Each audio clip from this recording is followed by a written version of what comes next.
My name is Liam. I'm 27 years old, and what I'm about to tell you is something I never thought I'd share with anyone, but it changed my entire life.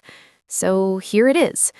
It was Grandma Evelyn's 90th birthday, the kind of milestone that pulls every branch of a family tree into one room, whether they like each other or not.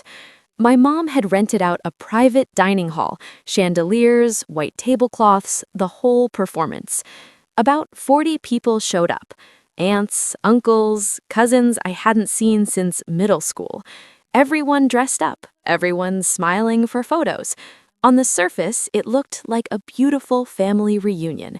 But families are masters of surface. I drove 3 hours to be there. I took 2 days off work, which was hard because I was already behind on rent, and my manager wasn't exactly thrilled about the timing. But it was Grandma's 90th. You don't miss that. She was the one person in my family who always made me feel like I actually belonged somewhere. So I came. I ironed my green dress, I fixed my hair, I showed up. Dinner went fine at first. Wine was poured, stories were told. Grandma blew out candles on a cake that had too many to count. She looked radiant, honestly. Sharp eyes, warm laugh, the same way she always looked at me, like she could see straight through to whatever I was actually feeling. I caught her gaze across the table a few times, and she smiled at me in that specific way, the way that meant she knew something I didn't yet. Then my mom stood up. She tapped her glass and announced she had a special surprise, that in honor of Grandma's 90th birthday, she had decided it was the right time to divide the family jewelry, pieces that had been passed down for decades. I didn't even know most of them existed. Mom said she had been thinking carefully about who should receive what. She turned to my sister first. My sister got Grandma's diamond ring, the one I had seen her wear my entire childhood, on her right hand.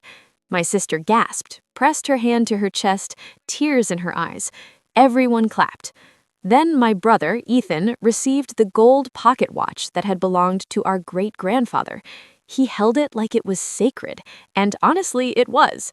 More applause, more warmth in the room. I sat up straighter. I told myself to be gracious whatever came next.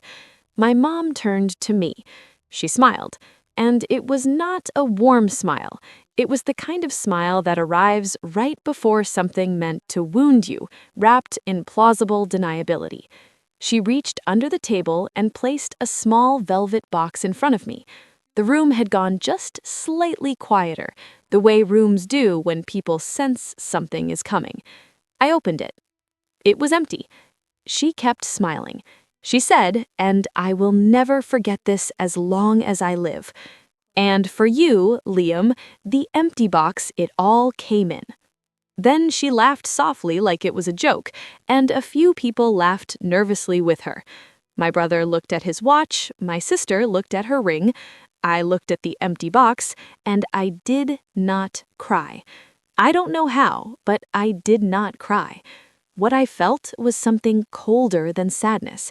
It was recognition, the kind where you finally understand that what you always feared about how someone sees you is actually true. But then, under the table, I felt a hand close around mine. Grandma Evelyn. Her grip was firm and certain, and with her other hand, she pressed something small and folded into my palm. A note. She didn't look at me. She just squeezed once and let go. I closed my fingers around it and held on. I didn't open the note at the table. Something told me not to. I kept it in my fist through the rest of dinner, through dessert, through the toasts, through the careful small talk that fills the air after something quietly devastating has happened in a room full of people pretending it didn't. My mom moved on like nothing had occurred. My sister, Chloe, was already photographing her ring for social media. My brother, Ethan, was showing the pocket watch to a cousin, and I sat there with an empty velvet box in front of me and a folded note in my hand, waiting. I excused myself to the restroom. I locked the door. I unfolded the paper. Grandma Evelyn's handwriting, still precise, still hers, even at 90. 7 words. The house on Elm is yours. Always was. I read it 3 times. Then I sat down on the edge of that restroom counter and let the full weight of it land on me. The house on Elm Street, Grandma's house, the 2-story white house with the wide porch where I had spent nearly every summer of my childhood. The house I thought would eventually be sold or divided or absorbed into some family negotiation I had no standing in. That house, mine. When I came back to the table, Grandma Evelyn was watching me. I looked at her and she gave me the smallest nod, the kind that means, we'll talk later, and everything is already handled. I sat back down, I put the empty box in my bag, and I finished the evening. 3 weeks later, I sat in a lawyer's office with Grandma Evelyn beside me. She had updated her will 2 years prior, quietly, privately, without telling anyone. The house on Elm Street, along with a savings account I had no idea existed, had been designated entirely to me. The lawyer explained that she had made this decision based on a letter I had written her when I was 19. A letter where I had told her, during one of the hardest years of my life, that her house was the only place that had ever felt like home to me.